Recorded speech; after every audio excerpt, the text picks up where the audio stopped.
Hola, en este vídeo se plantea una actividad sobre geometría en el plano, en concreto sobre medida de perímetros y áreas de polígonos. La tarea consiste en construir una figura de origami y después resolver una serie de cuestiones geométricas relativas a ella. En primer lugar, a partir de un folio A4 se recorta un cuadrado de lado 21 centímetros y después se siguen los pasos del diagrama que veis en la imagen para construir la figura de un corazón. Fijaos en esta figura a la que se ha llegado en el paso cuarto, porque va a ser la figura con la que se plantean las primeras cuestiones. Esta es la figura, se aprovecha para repasar una serie de nociones geométricas. Se trata de un polígono de 6 lados, como veis es irregular porque no todos sus lados son iguales, y sus elementos son pues los lados, que son los segmentos que delimitan el polígono, ¿vale? Serían los segmentos que unen los puntos A, B, el B con el C con el D con el E con el F y el F con el A. Los vértices son los puntos sobre los que intersectan las líneas de los lados. Los ángulos internos son esos ángulos, esas aberturas que hay entre dos lados consecutivos. Y finalmente una diagonal, o las diagonales, serían las líneas que unen dos vértices que no son consecutivos, como por ejemplo la que une el vértice E con el vértice B. Seguimos repasando lo que son rectas paralelas. Son rectas que no intersectan. Las secantes sí que cortan en un punto, en este caso cortarían en el punto A. Las perpendiculares son secantes que dividen al plano en 4 partes iguales, es decir, que forman ángulos de 90 grados. Y sobre ángulos, pues aquí vemos un ejemplo, el ángulo alfa es un ángulo agudo porque mide menos de 90 grados. El ángulo recto es aquel que mide exactamente 90 grados. Y finalmente el obtuso, que es el que mide más de 90 grados.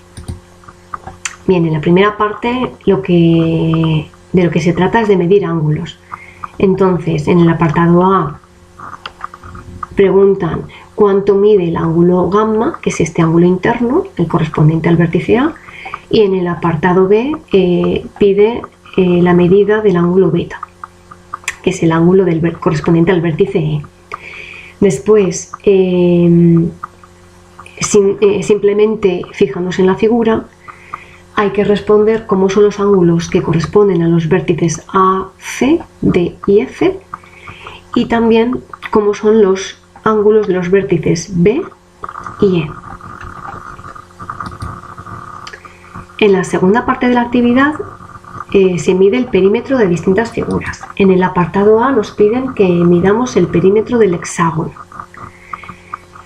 Recordad que el perímetro es la suma de las longitudes de los lados que forman el polígono.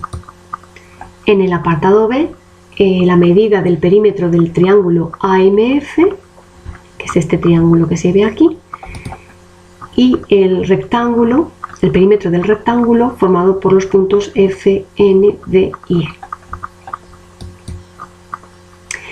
Bien, en la tercera parte se pide que se mida el área, que es la superficie interior al polígono. En el apartado A hay que medir el área del triángulo AMF, en el apartado B el área del triángulo NMD, y en el apartado C el área del rectángulo FNDE. Como veis, lo que va pidiendo en los primeros apartados es el área de una serie de figuras en las que está descompuesta el hexágono.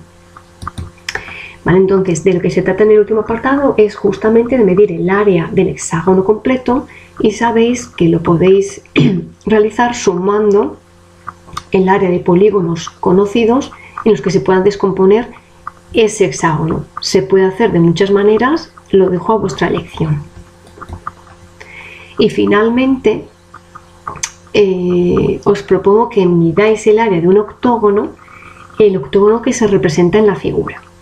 Realmente cuando pleguéis en los últimos los últimos vértices no os tiene por qué salir este octógono regular, pero yo aquí os pido que supongáis que es regular y que supongáis que la altura de los triángulos, de los 8 triángulos en los que se puede descomponer este octógono, que supongáis que esta altura es de 5,5 centímetros.